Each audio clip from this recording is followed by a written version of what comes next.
Hey guys, Austin here, and welcome to the Chord Genome Project. Today I'm going to show you two things. I'm going to show you how to find lots and lots of easy songs, no matter your skill level. And I'm also going to show you how to make the most progress on your instrument with the least amount of effort.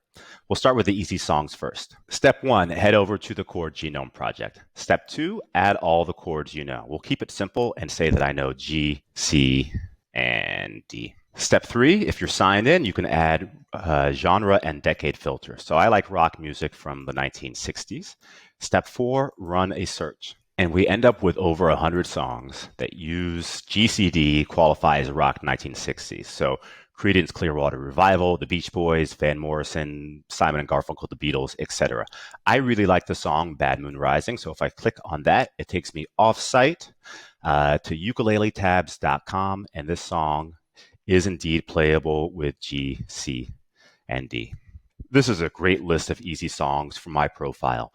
You'll be searching different chords, different genres and decades. You're going to end up with a different list.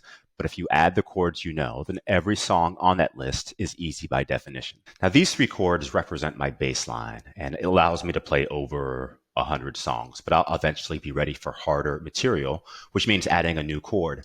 And there are 2 ways to figure out what new chord I should add next. The first way is with a wildcard search. So I'm going to add a wildcard, and we're going to find songs that use G, C, D plus some chord I've never seen before. So we get almost 400 1960s rock songs that use G, C, D plus some new chord. Here the new chord is D7. Here the wildcard is E minor, A7, etc.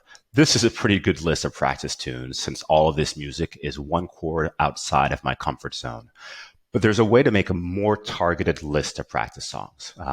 Basically, I want to figure out which wildcard appears most often in this list of songs. That way I can focus on learning just 1 new chord. Let's head over to the library.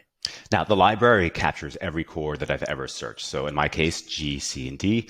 It also remembers that I like rock music from the 1960s. If we ask for the next best chord, it thinks for a sec and it says Austin. F was the wild card that appeared most often in that previous list.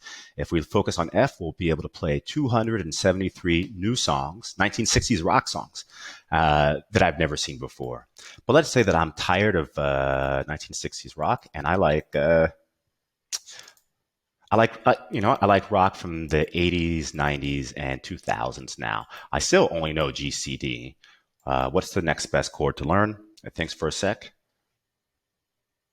And it turns out E minor is a better chord to focus on. It allowed me to play over 3,000 new songs. So I'm going to add that to a new search, and it finds over 4,000 songs that use G, C, D, E minor, rock, 80s, 90s, and 2000s. Now, here's what's awesome about this list. All of these songs will help me improve at E minor.